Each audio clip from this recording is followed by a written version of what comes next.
कुमाऊं उत्तराखंड की इन शांत पहाड़ियों के बीच एक ऐसी जगह है जहां इंसान आसमान को छूने की कोशिश करता है। ये इस जगह पे आके लिटरली आसमान में अगर आप देखोगे ऊपर ना, क्या खूबसूरत नज़ारा दिखता है। देवस्थल, जहां देवों का स्थल है और सितारों की दुनिया भी। देवों के इस स्थल को देवस्थल ऐसे ही नहीं कहा जाता है और ऐसे ही यहाँ पर एशिया का सबसे बड़ा टेलीस्कोप नहीं लगाया गया है। टाइम है आरटीटी को यहाँ सेटअप करने का। डिनर करते करते 12:53 हो चुके हैं और 6 डिग्री टेम्परेचर हो रहा है।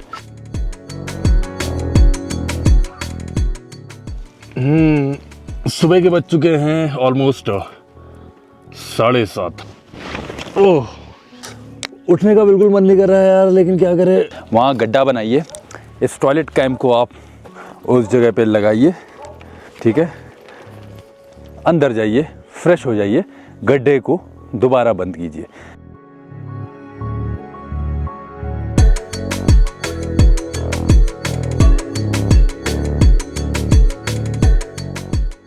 ये रहा बेलचा, शॉवल, कुछ अपना कैंपिंग का सामान चला गया है और चेंजिंग कैप या टॉयलेट कैंप, सिलेंडर रख दिया है। गाड़ी मेरी जिम्नी तैयार है और आज मैं ले चलता हूँ आपको यहीं उत्तराखंड कुमाऊं में मुक्तेश्वर के पास कुछ ऑफ बीट लोकेशन पे, कुछ अननोन जगह पे। बहुत टाइम हो गया एक बेहतरीन नाइट कैंपिंग नहीं की है जिम्नी के साथ, तो आज आपको ले भी चलूँगा और उस लोकेशन के बारे में बहुत सारी बातें बताऊँगा। तो बस निकलते हैं अपने शहर हल्द्वानी से मुक्तेश्वर की तरफ को। कुछ ऑफ बीट लोकेशन को आज एक्सप्लोर करेंगे, जिसमें एक देवस्थल है। देवस्थल अगर आपको नहीं पता उसके बारे में, तो वहाँ पर एशिया का सबसे बड़ा मिरर टेलीस्कोप है। सो उस जगह का प्लान है। वहाँ से हिमालयन व्यू बहुत खूबसूरत रहता है, क्योंकि अगर एशिया का इस जगह पे सबसे बड़ा अगर टेलीस्कोप है तो इसका मतलब आप समझ जाओ कि वहाँ से जो आसमान के नज़ारे होंगे रात में वो कुछ अल्टीमेट होंगे। तो उस जगह को एक्सप्लोर करेंगे, शायद कैंप भी वहीं करेंगे। कैंपिंग का पूरा आइटम है।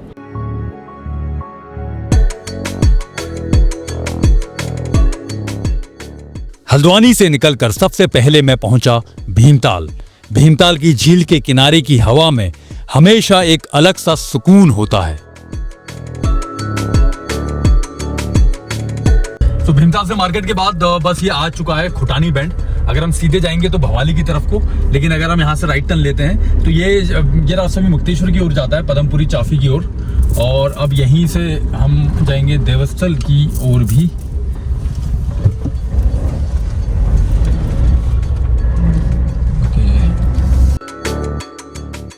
खुटानी बैंड के बाद धानाचुली की ओर अब वो पहाड़ी सफर शुरू होता है जिसमें मोड़ भी हैं और कहानियां भी हैं। इस रास्ते में हम गुजरते हैं पहले चाफी और फिर पदमपुरी से।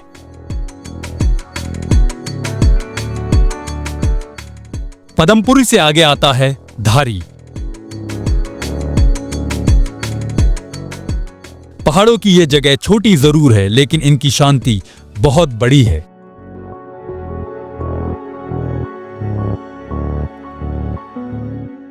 धारी के बाद मैं पहुंचा धानाचुली।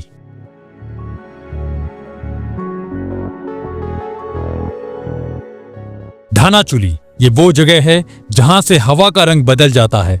ठंड थोड़ी और तीखी और पहाड़ थोड़े और विशाल दिखाई देने लगते हैं।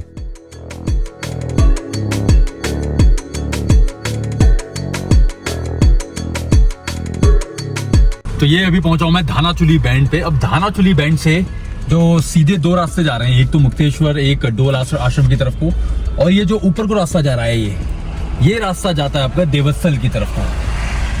तो बस अब यहाँ से ऊपर को लेंगे। तो ये भी मैं आ चुका हूँ देवस्थल वाली रोड पे और एज पर गूगल मैप जो दिखा रहा है रास्ता वो तकरीबन 8.5 किलोमीटर दिखा रहा है। लेकिन अभी यहाँ पर ठंडा बहुत है, 11 डिग्री टेम्परेचर हो रहा है। जैकेट वैकेट सब पहन लिए और सामने की तरफ को इतना खूबसूरत हिमालयन रेंज नजर आ रही है ना, वो मेरे ख्याल से ऊपर देवस्थल से भी नजर आएंगी और अच्छी तरीके से, क्योंकि जो देवस्थल है वो तकरीबन 2450 मीटर है समुद्र तल से, तो थोड़ा हाइट है ऊपर।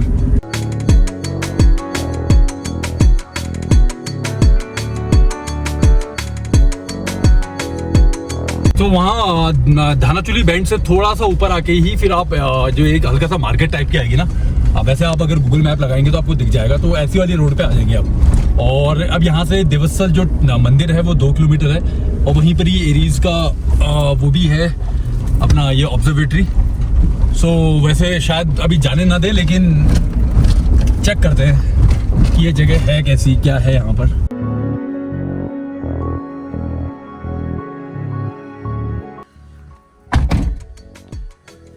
तो ये मैं अभी पहुंच गया हूँ एरीज में, Aryabhatta research institute of observational science, जहाँ पर देवस्थल का एशिया का सबसे बड़ा दूरबीन है, टेलीस्कोप है। लेकिन यहाँ पर गेट लगा हुआ है, तो वो भी मुझे पूछना पड़ेगा कि ये लोग अंदर जाने देंगे नहीं जाने देंगे। गाड़ी तो ले जाना अलाउ नहीं है। एक्चुअली क्या है ना, ये एरीज़ के अंदर आता है, जो एरीज़ नैनीताल है ना ऑब्जर्वेटरी, इसके अंदर। तो इसके लिए आपको ऑनलाइन परमिट लेना पड़ता है। आप ऑनलाइन परमिट लेंगे, डेट और टाइम डालेंगे, फिर आपको गाड़ी आप ले जा सकते हैं आगे। क्योंकि अब हम रैंडमली आए हैं तो हमारे पास ऐसी कोई परमिशन नहीं है, इसलिए मैंने गाड़ी यहाँ गेट के पास खड़ी कर दी है। तकरीबन यहाँ से 1 किलोमीटर पैदल जाना पड़ेगा ऊपर। वो सामने दिख रहा है टेलीस्कोप। ठंडा बहुत है यार यहाँ। तो अगर आपको यहाँ आना है, देवस्थल में एरीज़ में जाना है, एक्सप्लोर करना है, तो आप नैनीताल से परमिट ज़रूर ले लें। यहीं पर ही कुछ घर भी बने हुए हैं, गाँव भी है। ऑलराइट।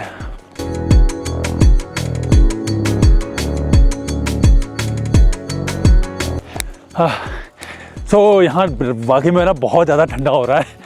मतलब ये मैं जैकेट तो पतला वाला ले गया हूँ, लेकिन लिटरली नीचे जब थे वहाँ पर रोड पे, तब तो 11 डिग्री का टेम्परेचर हो रहा था। अब शायद 10 का होगा। बहुत ठंडा है यहाँ पर, भाग के जाना पड़ेगा। और वो जो बंदा है वो है पल्लव, मेरा फ्रेंड, जो अभी मुझे यहीं धानाचूली बैंड पे मिला है। मैं उसको इंट्रोड्यूस कराना भूल गया हूँ आपको, बट कोई नहीं, आज जब कैंप करेंगे तब बातें होंगी। बाकी पहले इस जगह को एक्सप्लोर करते हैं। वैसे यहाँ तक गाड़ी से आना ही ज़्यादा ठीक है, तो आप लोग अपनी वहाँ पर एरीज़ में रजिस्ट्रेशन जरूर कराएं नैनीताल में ऑनलाइन, ताकि आप इसको विज़िट कर सकें। नहीं तो पैदल आना पड़ेगा।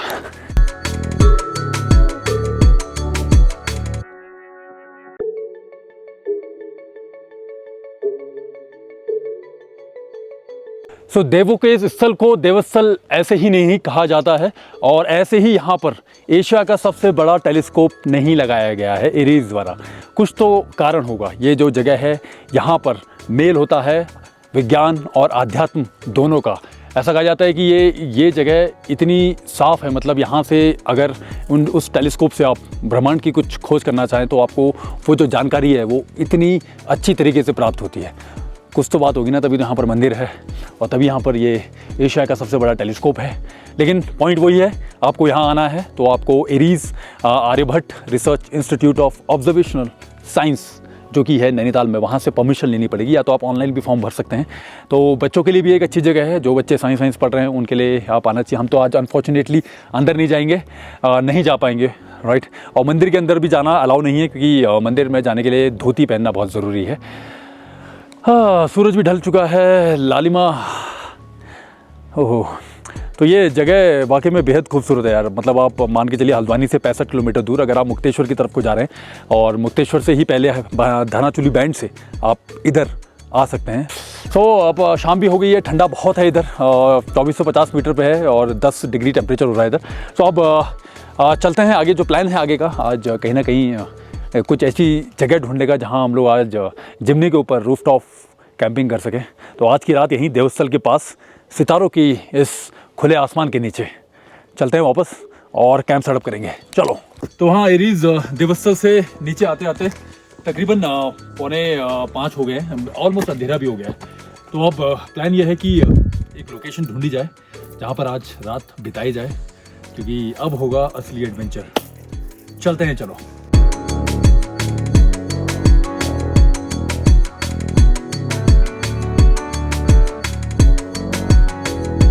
सो फाइनली इतनी मशक्क़त के बाद यहीं देवस्थल के पास हमको एक ग्राउंड मिला है खुला, और जहाँ पर हम लोग सेटअप करेंगे अपना ये आरटीटी बेसिकली।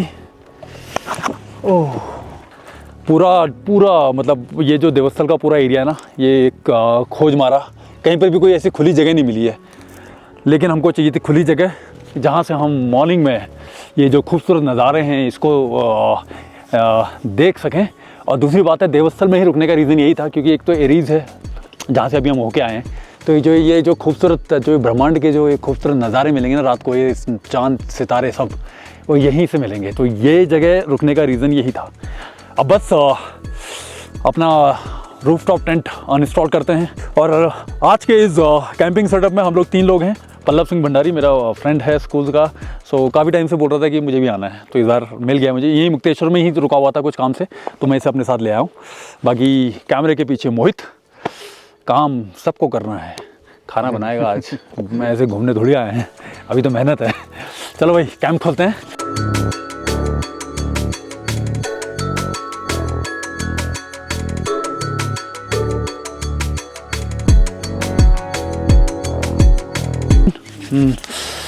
यहाँ पर जो एरिया है ना इतना समतल नहीं है, यहाँ पर पत्थर बहुत ज़्यादा है।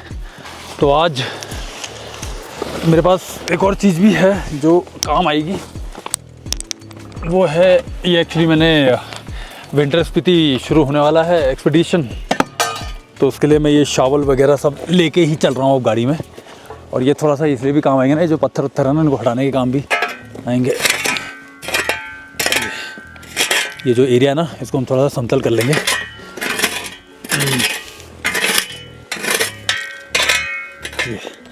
ये जो बड़े बड़े पत्थर थे ये हट जाएंगे। बाकी पल्लव को भेजा है मैंने लकड़ी ढूंढने के लिए, लकड़ी ढूंढ के लाना, ठीक है। ठंडा बहुत है, रात में मैंने जैकेट भी चेंज करना पड़ा, विंड चीटर पहनना पड़ गया क्योंकि 7 डिग्री टेम्परेचर होना, इससे भी कुछ नहीं है, लेकिन मैं लाया सिर्फ यही हूँ। बस अनपैक हो गया है और अब टाइम है आरटीटी को यहाँ सेटअप करने का। तो ये जो मेरा आरटीटी है रूफटॉप टेंट, ये है गावा ओवरलैंड्स का। इनकी डिटेल्स ये रही। इनकेस अगर आपको मंगवाना है तो आप इनसे मंगवा सकते हैं। पुणे बेस्ड कंपनी है और क्वालिटी काफ़ी अच्छी है, इतने टाइम से मैं यूज़ कर रहा हूँ इसको, सो आप इनसे ऑर्डर कर सकते हैं। जो कॉस्ट स्टार्ट होती है इसकी कुछ 50,000 से स्टार्ट होती है। जो मेरा ये सेटअप है ये क्योंकि 4+ का है, तो ये मुझे कुछ 80 समथिंग का पड़ा है। बट आप लोग VIX0012 ये कोड ज़रूर यूज़ कीजिए, या फिर आप मेरे चैनल का नाम बता सकते हैं VIX ट्रैवल फिल्म्स, आपको डिस्काउंट मिल जाएगा। यहाँ तक पहुँच गए हैं तो सब्सक्राइब भी ज़रूर कीजिए VIX ट्रैवल फिल्म्स को, क्योंकि अभी कहानी तो रात की बस शुरू हुई है। तो सेटअप करते हैं अब अपने एनेक्स को।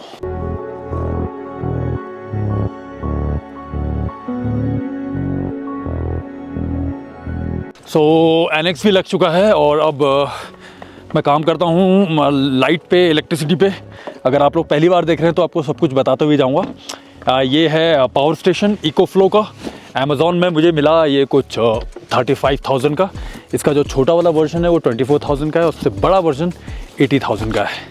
तो ये कुछ चीज़ें हैं जो आपको, अगर आप जिम्नी के साथ या अपनी गाड़ी के साथ कभी भी कैंप करते हैं, ये आपको इलेक्ट्रिसिटी सबसे मेन होता है, राइट। इसको ऑन ऑफ करना बहुत ईजी है, बहुत लंबा चलता है, पूरी रात भर चल सकता है।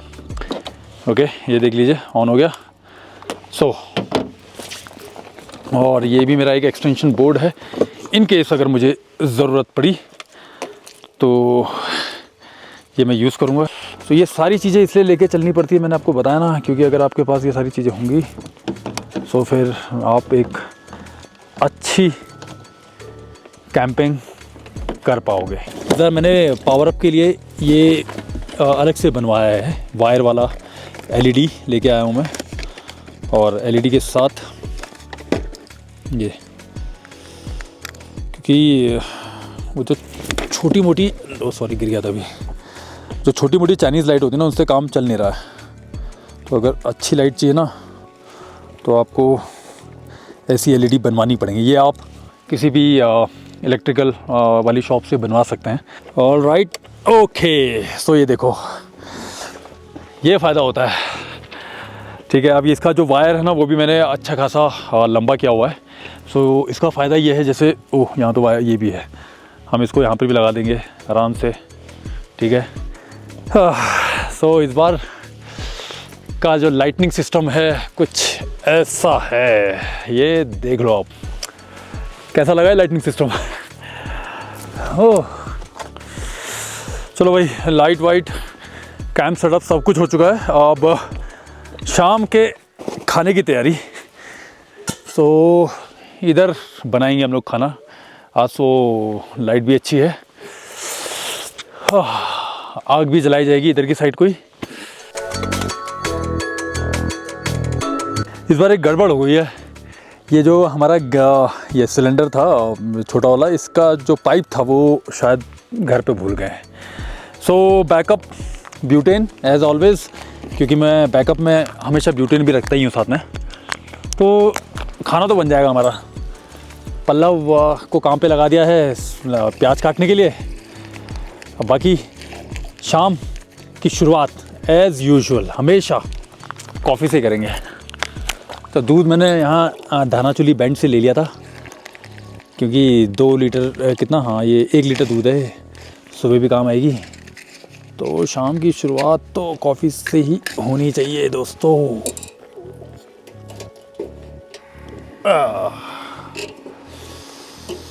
चलो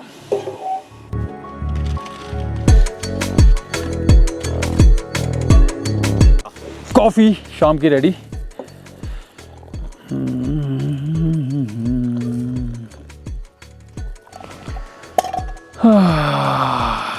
ले बोलो कॉफ़ी। आहा, जब तक आहा ना है ना तब तक इसका मतलब वो कॉफ़ी अच्छी नहीं बनी है। बढ़िया, अगर 2 बार हो जाए तो फिर तो मतलब बहुत लाजवाब कॉफ़ी। ये खूबसूरत नज़ारा तो कल सुबह ही पता चलेगा, क्योंकि शाम को तो हमने देख लिया था वो जो पूरा हिमालयन रेंज थी। तो इसीलिए इस जगह पे रुकने का प्लान बना है। और पनीर कहाँ है? आज शाम पनीर भी बनेगा। सो पनीर यहाँ रख देते हैं, अब थोड़ी देर में वो करेंगे। दोनों चूल्हे हमने लग गए कि जल्दी खाना बनाएंगे। वो चूल्हा तो आज बेकार हो गया, वो लेके नहीं आए थे, क्या बोलते हैं पाइप भूल गए। ओके, सो कॉफ़ी वगैरह हो चुकी है और अब राइस बना लेते हैं पहले, क्योंकि सबसे पहले राइस का ही काम कर लेते हैं। 3 लोग हैं हम लोग खाने के लिए, तो कितना राइस पड़ेगा? ये 2 बोल रहे हैं अच्छा खासा खाएंगे, तो ठीक है भाई। 1.5 गिलास, क्या बोल लगता है आपको? 1.5 गिलास चावल से हो जाएगा? बताना मुझे। हाँ, 1.5 गिलास हो जाएगा, ठीक है।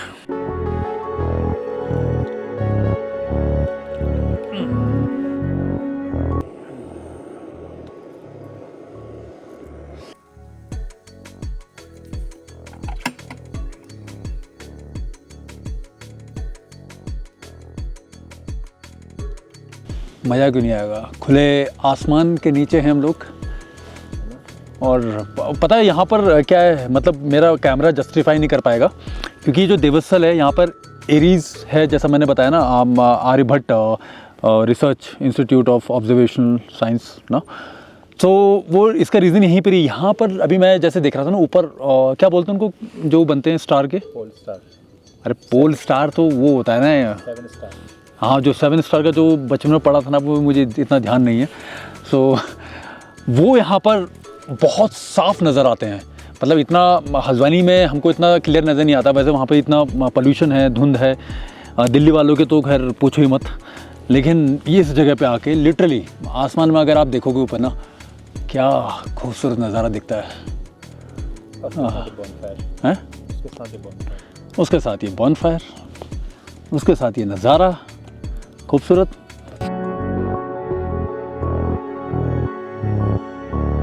हमारा राइस भी बनके तैयार है। अब मैं सबसे पहले इसको निकालता हूँ। बर्तन का चिमटा कहाँ है?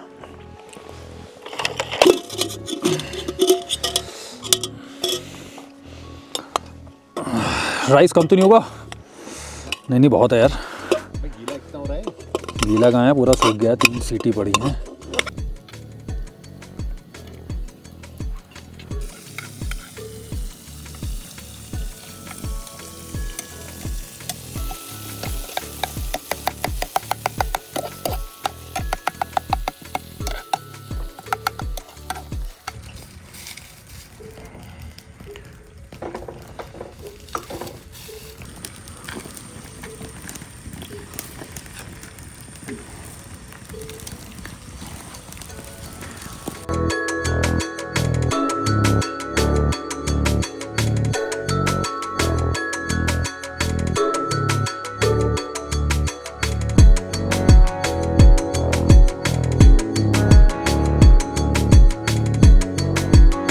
डिनर करते करते 12:53 हो चुके हैं और 6 डिग्री टेम्परेचर हो रहा है। मैं मतलब आपको बता नहीं सकता हूँ। मैं ये एजम्पशन करके आया था कि यहाँ पर शायद 10-12 डिग्री टेम्परेचर होगा, तो मैं एक नॉर्मल सा विंड चीटर लेके आया हूँ।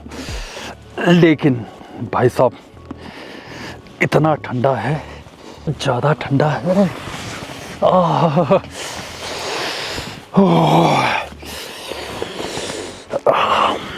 लिटरली बहुत ज़्यादा ठंडा है।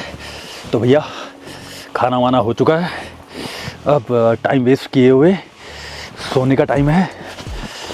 तो भैया चलो मिलते हैं आपसे कल सुबह।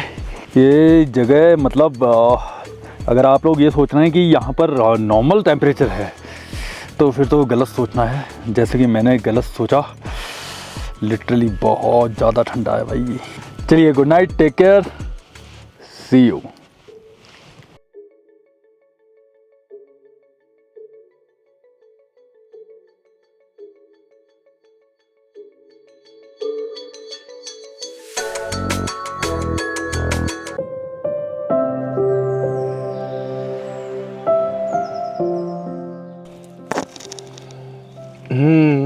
सुबह के बज चुके हैं ऑलमोस्ट 7:30 और बाहर ऐसा लग रहा है कि धूप अच्छी खासी है।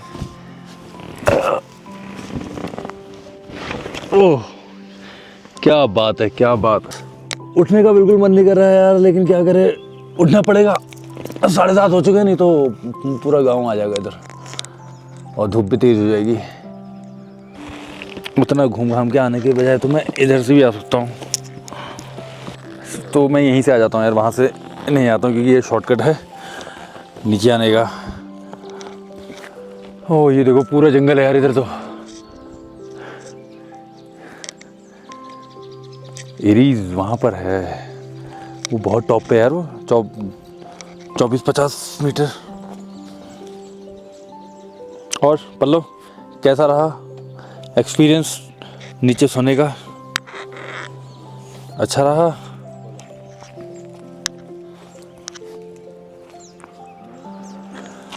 ये था, अंधेरे में तो इतना पता नहीं चल रहा था। इस जगह पे हम लोगों ने अपना खाने वाने का सिस्टम किया था और यहाँ पर किया था कैंप फायर।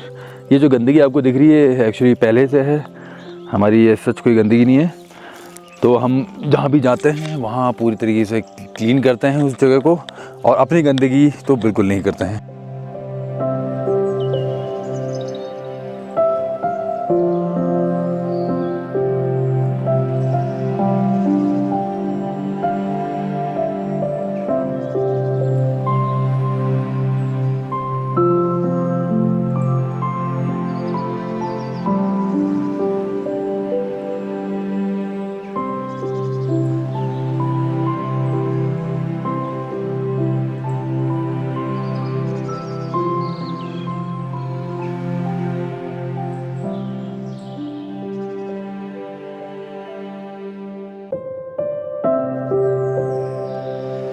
तो अभी मैं आपको ये कैंपिंग के टाइम पे ये जो टॉयलेट कैंप, जिसे आप चेंजिंग कैंप भी बोलते हैं, उसका मैं इंपॉर्टेंस बताऊंगा। ये आप अगर आप क्या बोलते हैं लेडीज़ के साथ हैं या फैमिली के साथ हैं तो तब भी आपको ये कैरी करना चाहिए, कहीं पर भी आप इसको लगा सकते हैं। ठीक है, को ओपन करना बहुत ईजी है। ये कुछ इस तरीके से ओपन हो जाता है। यस, तो ये कुछ इस तरीके से ओपन हो जाता है, राइट। और ये जब भी आपको ऐसी कैंपिंग करते हैं और आप ऐसे खुले में आपको सुबह वॉशरूम जाना होता है, ऑब्वियसली वॉशरूम देखो यार, ये एक नेचर कॉलिंग है, सो शर्म की कोई बात नहीं है, जाना पड़ेगा ही। गाड़ी में कैंपिंग के साथ आप कुछ ना कुछ एक ऐसी चीज़ रखिए, मैं बोलूँगा सफाई से। कोई भी आप कहीं भी जाते हैं, हम लोग हमेशा ये कैरी करते हैं, ठीक है। आप कहीं भी जाते हैं, आप उस जगह को खोदिए, ठीक है। उस जगह को खोद के आप वहाँ पर एक गड्ढा बनाइए। B sensible citizen, civic sense हमारे में होना चाहिए, राइट। कहीं भी गंदगी नहीं करनी है, वहाँ गड्ढा बनाइए। इस टॉयलेट कैंप को आप उस जगह पे लगाइए, ठीक है। अंदर जाइए, फ्रेश हो जाइए, गड्ढे को दोबारा बंद कीजिए। इसमें कोई भी शर्म की बात नहीं है, इसमें कोई गंदगी की बात नहीं है। आपका ही वेस्ट मटेरियल है, आप उसको इस तरीके से छोप सकते हैं। उसका रीज़न ये है कि अगर आपने कहीं आप जाते हैं ऐसे टॉयलेट पे खुले में पहाड़ों पे और कोई दूसरा उस चीज़ को देखेगा तो फिर अच्छा नहीं लगेगा ना। सो ये चीज़ों को आप ध्यान करिए। और टॉयलेट कैंप या चेंजिंग कैंप, अगर आपके साथ फैमिली ट्रैवल कर रही है जिसमें लेडीज़ हैं, राइट, सो उनके लिए तो बहुत ज़रूरी है, बहुत ज़रूरी है, क्योंकि आप कहीं पर भी आप अगर उनको वॉशरूम जाना है, टॉयलेट जाना है या कुछ चेंज करना है तो आप इसको सेटअप करके आराम से ले सकते हैं। अमेज़ॉन में मिलेगा 1500-1600 रुपये का, ईजी है, आप इसको ज़रूर यूज़ करिए। तो आप लोग मुझसे पूछते रहते थे ना कि हम लोग कैसे यूज़ करते हैं टॉयलेट का, तो ये है हमारा टॉयलेट का मेन चीज़। हम ऐसे कभी खुले में नहीं जाते, कहीं ऐसे अंदर जंगल की तरफ को पहले गड्ढा खोदेंगे, देन उसको रखेंगे। इन्फॉर्मेशन अच्छी लगी हो, यहाँ तक पहुँच गए हो तो चैनल को प्लीज़ सब्सक्राइब कीजिए। Vicks travel films. अब बनाते हैं कॉफ़ी।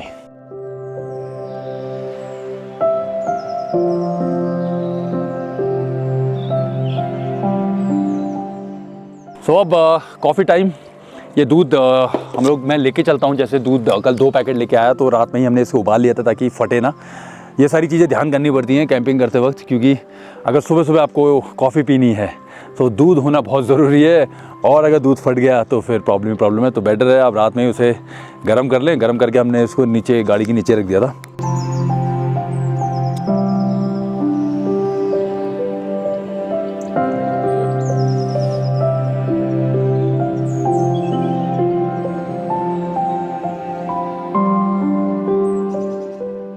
सो ऑल राइट, एक खूबसूरत हिमालयन नज़ारों के बाद अब इसको हम रैप अप करते हैं। और प्लीज़ आपसे रिक्वेस्ट है कि आप कहीं पर भी आते हैं, कैंपिंग करते हैं उत्तराखंड में, अपना कूड़ा, अपनी गंदगी जो आपने की है आप उसको अपने साथ ले जाएं और उत्तराखंड को साफ़ सुथरा रखने में सहयोग दें।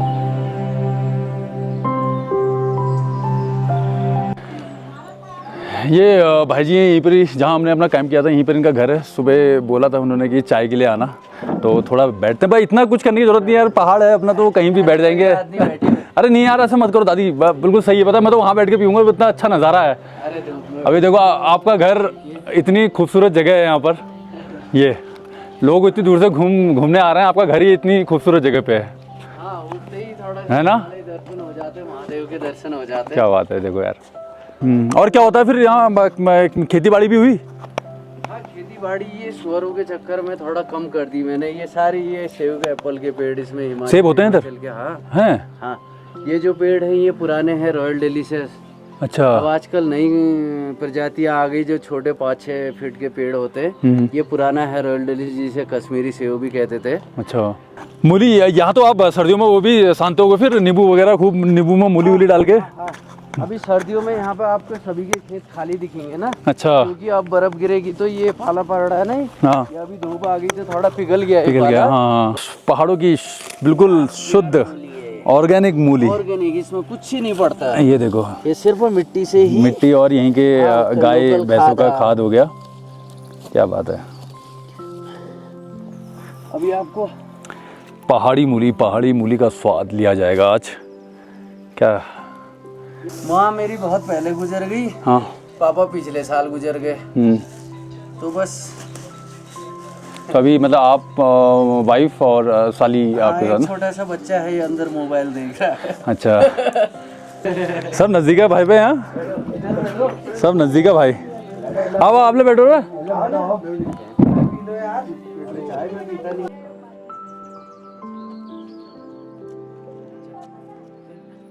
बैठ